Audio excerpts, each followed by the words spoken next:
Yung ano, yung agwat ng kanilang mga bakal. 4 inches po ang lalim niya. Baluster sa bagong plaza natin.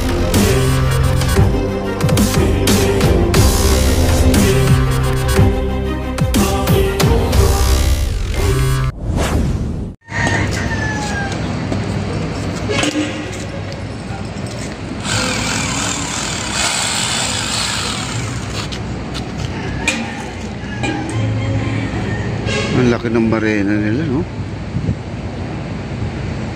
Siguro ang baon niya nasa 1, 2,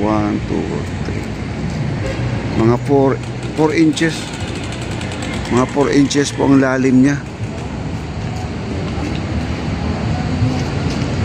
Medyo malalim-lalim din mga kaibigan, no? At maglalagay pa sila ng epoxy, mas lalong matibay. Kaya si Foreman, nandiyan po si Foreman. Siya po ang naka-assist dito.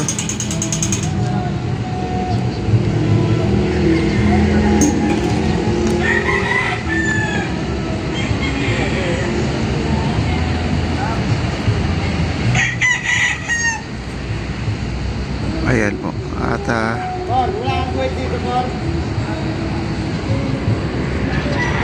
ayan, medyo alanganin yata.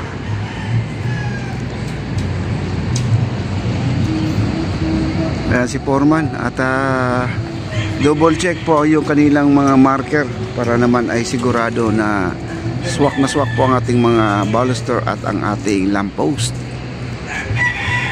Hindi lang po tayo pwedeng lumapit guys dahil napakalakas po ng music, no? At binalikan na po nila, nire-review po nila yung yung agwat ng kanilang mga bakal.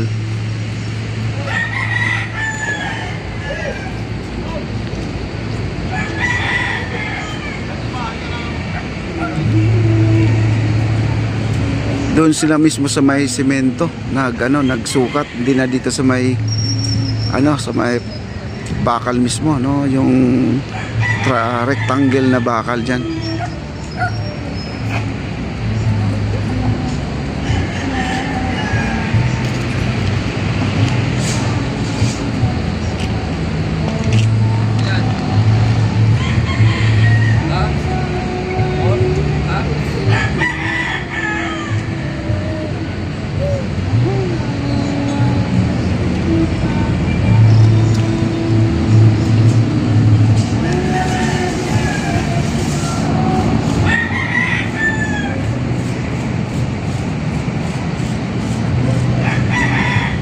At doon sa kabila, hinawakan po na yung panukat nila para makuha lang yung sukat ng kanilang poste.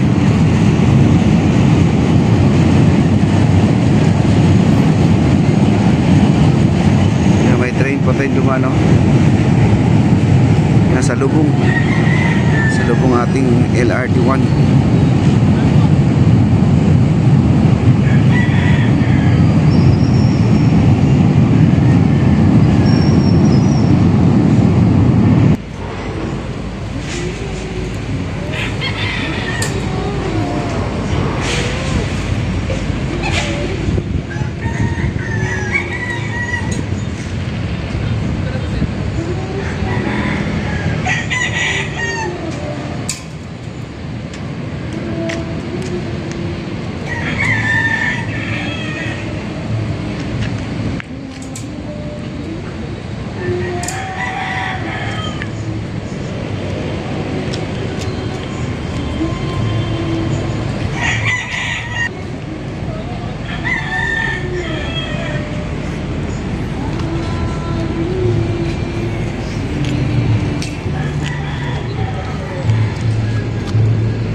Bukas guys, malamang yung mga bakal dyan na nakalatag ngayon, ito sigurado bukas nakatayo na yan.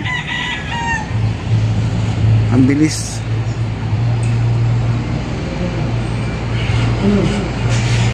Kaya po ang ating baluster dumating. At isusukat na ni Foreman. Si Foreman muna magpapasimuno, tapos sundin na lang po ng mga tauhan niya. Pag nabigyan po na ng instruction niya, tuloy-tuloy na po yan mga kaibigan.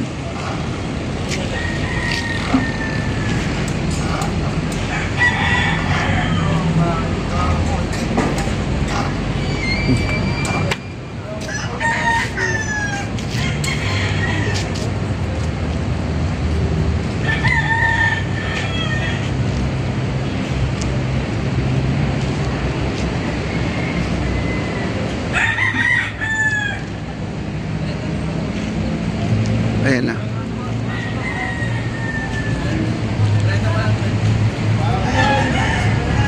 Ayan na. Tingnan po natin kung ano po ang mangyayari. Kasi alam ko naman ay walang pagkakaiba doon sa paglatag doon sa kabila. Pareho lang yung agwat niya.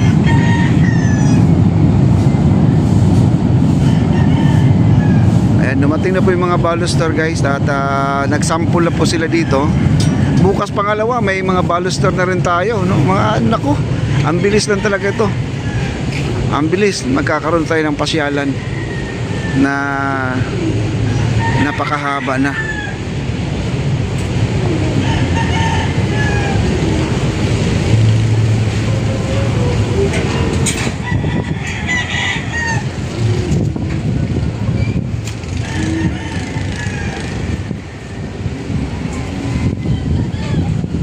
Kaya maraming salamat sa 6 likes na po tayo guys. Kaya po ang ating baluster sa bagong plaza natin. Plaza MacArthur po tayo guys, no?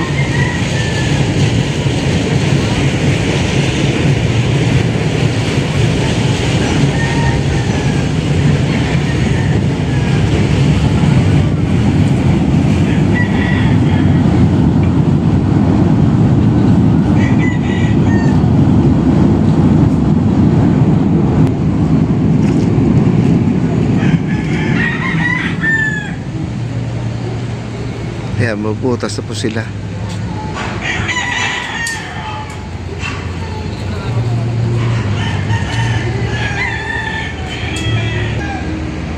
Kaya po, magbabarena na po sila. Ayan o.